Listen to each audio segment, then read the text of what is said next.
নমস্কার, সকলকে স্বাগত। আপনারা দেখছেন দি বং অ্যাস্ট্রো ইউটিউব চ্যানেল, আর আমি আপনাদের সঙ্গে অ্যাস্ট্রোলজার ডক্টর নীলাদ্রি নারায়ণ বসু।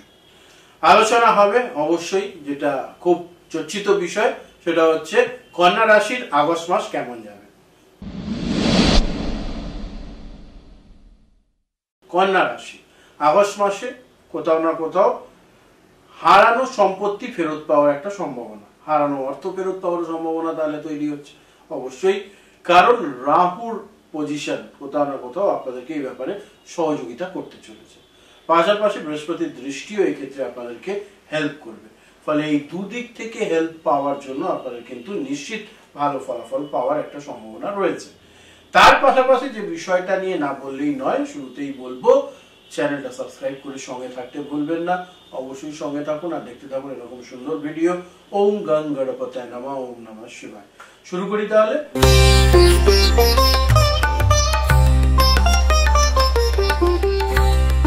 নমস্কার, আমি অ্যাস্ট্রোলজার ডক্টর নীলাদ্রি নারায়ণ বসু, আর আপনারা দেখছেন দি বং অ্যাস্ট্রো ইউটিউব চ্যানেল। সঙ্গে থাকুন, দেখতে থাকুন। নমস্কার।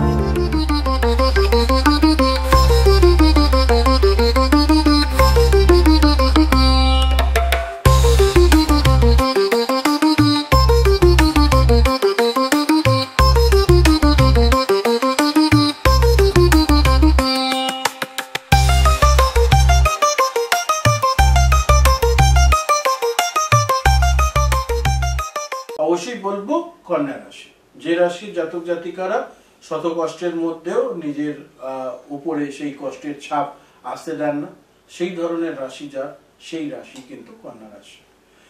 বন্ধু বান্ধবের জন্য নিজের জীবন দিয়েও প্রাণপাত করবার পর ফেরত কিছুই পান না, এবং হয়তো অনেক সময় দেখা যায় যাকে সহযোগিতা করেছেন সেই একটা সময় পর বেইমানি করলো। এই ধরনের বিষয় কিন্তু কন্যা রাশির সঙ্গে খুব ঘটে। ফলে এই বিষয়টিকেও আপনাদেরকে একটু খেয়াল রাখতে হবে। এই ব্যাপারগুলো মাথায় আঁকলে পরে নিশ্চিত রূপে আপনারা আগামীতে উন্নতি করতে পারবেন। পাশাপাশি যে বিষয়টা নিয়ে বলবো সেটা হচ্ছে কর্মক্ষেত্রেও প্রচুর লড়াই যুদ্ধ করে, সংঘর্ষ করে কিন্তু এই রাশি জাতক জাতিকাদের এগোতে হয়। ফলে আপনাদের ক্ষেত্রে আমি বলবো অবশ্যই আপনারা মহাদেবের স্মরণে থাকুন, এবং চলছে পবিত্র শ্রাবণ মাস, এই শ্রাবণ মাসে আপনারা নিশ্চিত ভালো কিছুই করবেন। চলে আসি এবার গ্রহগোচর নিয়ে আলোচনায়। মঙ্গল কন্যা রাশিতে সারা মাস ধরে থাকতে চলেছে, এবং তার সঙ্গে সঙ্গে বুধ গ্রহ কর্কট রাশিতে প্রথম দিকে বক্রী থাকবেন এবং 11ই আগস্টে মার্গী হবেন। 30শে আগস্ট সিংহ রাশিতে গোচর করে যাবেন। বৃহস্পতি সারা মাস জুড়ে মিথুন রাশিতে থাকতে চলেছেন। তার সঙ্গে সঙ্গে শুক্র মাসের শুরুতে মিথুন রাশিতে এবং 20শে আগস্ট অবশ্যই কর্কট রাশিতে গোচর করবেন। তার সঙ্গে সঙ্গে শনি গ্রহ মীন রাশিতে থাকতে চলেছেন সারা মাস জুড়ে। তার সঙ্গে সঙ্গে রবি 16ই আগস্ট অবশ্যই কর্কট থেকে সিংহ রাশিতে গমন করবেন। এটাই মোটামুটি গ্রহ গোচর। এবার আসবো আপনাদের জন্য আর্থিক বিষয় নিয়ে আলোচনায়। শুরুতে যেটা বলছিলাম যে হঠাৎ করে প্রাপ্তির একটা যোগ এই মাসে কিন্তু তৈরি হয়েছে, বিশেষ করে রাহুর পজিশনিং এর জন্য। এবং তার পাশাপাশি আরো একটা পজিটিভিটি যেটা আমরা এখানে দেখতে পাচ্ছি, সেটা হচ্ছে কোথাও না কোথাও পুরো বিষয়টার মধ্যে একটা ভালো জিনিস রয়েছে, সেটা হচ্ছে আপনাদের হারানো জিনিস বা যেগুলো হয়তো আপনারা আশাই ছেড়ে দিয়েছিলেন সেটা ফেরত পাওয়ার একটা সম্ভাবনা কিন্তু ডেফিনেটলি এই সময় তৈরি হচ্ছে। সেটিকে কাজে লাগান, নিশ্চিত রূপে এটা একটা ভালো দিক আপনাদের জন্য তৈরি হতে যাচ্ছে। তার পাশাপাশি চাকরিজীবী হোক বা ব্যবসায়ী, অবশ্যই নিজেদের পাওনা যেগুলো রয়েছে সেগুলো ফেরত পাওয়ার চেষ্টা করুন, না হলে পরে কিন্তু সমস্যা বাড়বে। এই বিষয়টিকে মাথায় রাখুন। চলে আসবো এর পরবর্তীতে যে বিষয়টা নিয়ে আলোচনা, কর্মক্ষেত্র নিয়ে যদি আমরা আলোচনা করি, যারা এখনো জব পেয়ে উঠতে পারেনি তাদের জন্য কিন্তু অবশ্যই বলবো মাসের প্রথমার্ধে জব হওয়ার সম্ভাবনা একটু বেশি রয়েছে, এবং হয়তো অনেকে জুলাইতে যেমন আমি প্রেডিক্ট করেছিলাম জব পেয়েও গেছেন। যারা এখনো পাননি নিরাশ হবেন না, চেষ্টাটা জারি রাখুন, অবশ্যই সুযোগ পাবেন, কারণ এ মাসে গ্রহ আপনাদেরকে অনেকটা সাপোর্ট দিচ্ছে আর কি কন্যা রাশির জাতক জাতিকাদের। তার পাশাপাশি আরো একটা বিষয় যেটা না বললেই নয়, সেটা হচ্ছে যারা বেসরকারি চাকরির সঙ্গে যুক্ত, প্রমোশন অনেকদিন ধরে আটকে রয়েছে, ঠিক মতো আপনাদের স্যালারি হাইক হয়নি, সেগুলো এবার আস্তে আস্তে হওয়া শুরু হবে। হয়তো আগস্ট মাসে সেই ভালো মাস যেখানে আপনারা একটা ফিনান্সিয়াল গ্রোথের পাশাপাশি আপনাদের পজিশনিং এও একটা গ্রোথ দেখতে পাবেন। ফলে এটাও একটা পজিটিভ দিক রয়েছে।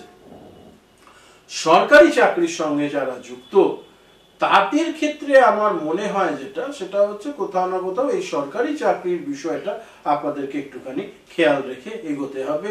কারণ সরকারি চাকরির ক্ষেত্রে কোথাও না কোথাও একটু পেন্ডিং থেকে যাওয়া কাজ, সেই নিয়ে একটু সমস্যা হওয়ার কিন্তু সম্ভাবনা এই মাসে দেখা যাচ্ছে। সেই ব্যাপারটাকে আপনারা একটু খেয়াল রাখুন, তাহলেই অনেকটা ভালো রেজাল্ট আপনারা পাবেন। চলে আসবো এরপর যারা আপনাদের সম্পর্ক রিলেটেড বিষয়গুলো নিয়ে আলোচনা করব। সম্পর্কের ক্ষেত্রে যারা প্রেমজ সম্পর্কে রয়েছেন তাদের সম্পর্কের প্রগাঢ়তা বৃদ্ধি পাবে, তার সঙ্গে সঙ্গে আপনারা পরস্পরের কাছে আসবেন। অনেকের বিবাহ ফিক্স হওয়ার সম্ভাবনা রয়েছে রিলেশনশিপ থেকে, অর্থাৎ আপনাদের এতদিনকার ভালোবাসা পরিণতি পাওয়ার জায়গায় পৌঁছেছে, ফলে কংগ্রাচুলেশনস অবশ্যই। এবং তার সঙ্গে সঙ্গে আপনাদের যারা এখনো সিঙ্গেল রয়েছেন তাদের ক্ষেত্রে বলবো ঠিক আছে, ভগবান চেয়েছেন তাই আপনার লাইফে এখনো কেউ আসেনি, বা কেউ ছিল চলে গেছে, এখন আপনার সিঙ্গেল রয়েছেন, সময় নেই, নিজের সঙ্গে সময় কাটান, নিজেকে কিভাবে আরো উন্নতি করবেন নিজের পেছনে সময় দিন, নিশ্চিত ভালো ফলাফল পাবেন। তার পাশাপাশি আরো একটা বিষয় যেটা না বললেই নয়, সেটা হচ্ছে যে আপনারা যারা বিবাহিত সম্পর্কের মধ্যে রয়েছেন, এখানে আপনাদের একটু সিচুয়েশন ডামাডোল হওয়ার সম্ভাবনা, নিজেদের মধ্যে কথাবার্তা বলে বিষয়টা সর্ট আউট করবেন। কারণ আমার হিসেব বলছে কোথাও না কোথাও একটা মানসিক দূরত্ব তৈরি হচ্ছে সম্পর্কের মধ্যে, যেটা কিন্তু খুব একটা ভালো নয়। পরিবারের কারোর শরীর বিশেষভাবে অসুস্থ হওয়ার কারণে কিন্তু নিজেদের মধ্যে একটা দূরত্ব তৈরি হওয়ার বিষয়, সেটিকে একটুখানি খেয়াল করুন, এই বিষয়টিকে মাথায় রাখবেন। চলে আসবো এরপর যে বিষয়টা নিয়ে খুব প্রয়োজনীয় একটা জিনিস যেটা বলার খুব দরকার, সেটা হচ্ছে শিক্ষা বিষয়ের আলোচনা। যারা নিম্ন বিদ্যার সঙ্গে যুক্ত, অর্থাৎ কলেজ পর্যন্ত এডুকেশনের মধ্যে রয়েছেন, তাদের বলবো কোথাও না কোথাও চাপের কারণে বড্ড বেশি স্ট্রেস নিয়ে ফেলছেন। পড়াশোনা একদিনের কর্ম নয়, দীর্ঘদিন ধরে এটাকে করতে হয়, ফলে একদিনে সবকিছু হয়ে যাবে এই বিষয়টা মাথা থেকে ঝেড়ে ফেলে ধীরে ধীরে ধীরে ধীরে উন্নতির চিন্তা ভাবনা করুন। এটা আপনাদের জন্য ভালো হবে, পজিটিভ হবে, এইটা মাথায় রাখুন। নিশ্চিত রূপে আপনারা ভালো ফলাফল অবশ্যই পাবেন, এই বিষয়টাকে খেয়াল রাখতে পারবেন। তার পাশাপাশি যে বিষয়টা খুব ইম্পর্টেন্ট এবং যেটা প্রয়োজনীয়তাও রয়েছে, সেটা হচ্ছে যে এই পুরো বিষয়টার মধ্যে আপনাদেরকে ফোকাস থাকতে হবে পড়াশোনা বা শিক্ষা গ্রহণের ক্ষেত্রে। চলে আসবো এরপর আমরা যে বিষয়টা নিয়ে আলোচনায় অবশ্যই, সেটা হচ্ছে উচ্চতর শিক্ষা বা যারা কম্পিটিটিভ এক্সামের সঙ্গে যুক্ত। কম্পিটিটিভ এক্সামের মধ্যে লড়াই, যুদ্ধ এগুলো বৃদ্ধি পাওয়ার সম্ভাবনা রয়েছে এবং কম্পিটিশন বাড়তে চলেছে, ফলে আপনাদেরকেও তার জন্য ওয়েল ইকুইপড হতে হবে, অর্থাৎ আপনাদেরকেও সময় বার করতে হবে, পড়াশোনাটা বাড়িয়ে দিতে হবে এবং তার সঙ্গে সঙ্গে ভালো কিছুর খোঁজ করতে হবে, যার মাধ্যমে আপনারা ভালো কিছু পেতে চলেছেন। এই বিষয়গুলোকে মাথায় রাখুন, ধাপে ধাপে বিষয়টাকে ইমপ্লিমেন্ট করুন, নিশ্চিত ভালো ফলাফল পাবেনই পাবেন। আর কম্পিটিটিভ এক্সামের রেজাল্ট অবশ্যই একটুখানি আপনাদের যতটা আশা করেছিলেন হয়তো ততটা ভালো হবে না, তার জন্যই বললাম আরো একাগ্রচিত্রে পড়াশোনা করবার প্রয়োজন রয়েছে। কারণ মাঝখানে লাস্ট ইয়ার কিছু একটা এমন প্রত্যেকের সঙ্গেই ঘটেছে, কন্যা রাশি জাতক জাতিকা যাদের ফোকাসটা নড়ে গেছিল, তো সেখান থেকে আবার আস্তে আস্তে ফোকাস ফিরবে, সময় নিন, অবশ্যই ভালো কিছু হবে এবং লড়াইটা জারি রাখুন। ময়দান ছেড়ে যারা পালিয়ে যায় তাদের মতন কি বলবো বোকা হয়তো পৃথিবীতে আর জন্মায়নি।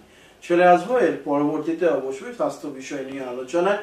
স্বাস্থ্যের ক্ষেত্রে, মানসিক স্বাস্থ্যের ক্ষেত্রে বললাম এই যে সব কাজ একদিনে করতে হবে, এই স্ট্রেস নিয়ে মানসিক অশান্তি ডেকে আনছে, রাতে ঘুম চলে যাচ্ছে, চাপ বাড়ছে, এটাকে কম করুন প্রথম। দ্বিতীয়ত বলবো যেটা, সেটা হচ্ছে তাড়াতাড়ি শুতে যান, বেশি রাত্রি জাগবেন না, সেক্ষেত্রে সমস্যা হওয়ার সম্ভাবনা রয়েছে।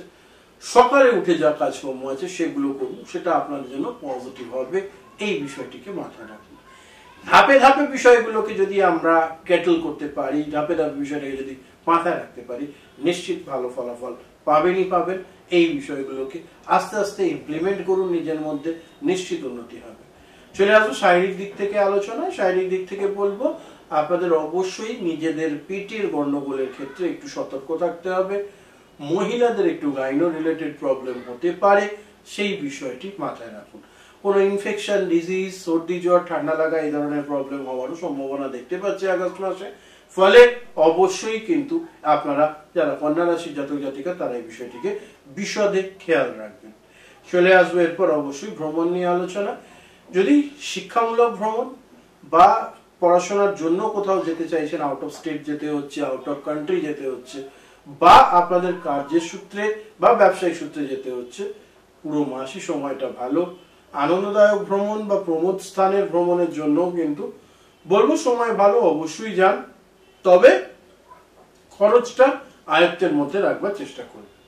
হঠাৎ করে অনেকগুলো টাকা খরচ করে ফেলে ফিনান্সিয়াল ক্রাইসিসের মধ্যে চলে যাওয়ার সম্ভাবনা কিন্তু রয়েছে, এই বিষয়টিকে আপনাদেরকে খেয়াল রাখতে হবে। চলে আসবো আপনাদের জন্য শুভ দিন নিয়ে আলোচনা। শুভ দিনের ক্ষেত্রে আমি যেটা এখানে দেখতে পাচ্ছি সেটা হচ্ছে আপনাদের জন্য 3, 6, 12, 15, 22, 28 আগস্ট মাসে 3, 6, 12, 15, 22, 28 এই দিনগুলো হচ্ছে শুভ দিন। এই দিন যে কোনো রকম রিস্কি কাজ বা যে কাজগুলো মনে হচ্ছে একটু কঠিন সেগুলো এই দিন করবার চেষ্টা করুন, অবশ্যই সফলতা লাভ করবেন। আপনাদের অশুভ দিনের তালিকায় থাকছে 5, 9, 13, 21, 29 এই দিন যেমন নৈত্যনৈমিত্তিক কর্ম থাকে সেগুলোই করবেন, কোনো রিস্কি স্টেপ এই দিন নেবেন না, সতর্ক থাকুন পুরো দিনটা, পুরো এই দিনগুলো জুড়েই। অবশ্যই আমি দিনগুলো আরেকবার মেনশন করে দিচ্ছি, 5, 9, 13, 21 এবং 29 আগস্ট এই ডেটগুলোকে খেয়াল রাখবেন। চলে আসবো এরপর আমরা টোটকা নিয়ে আলোচনায়।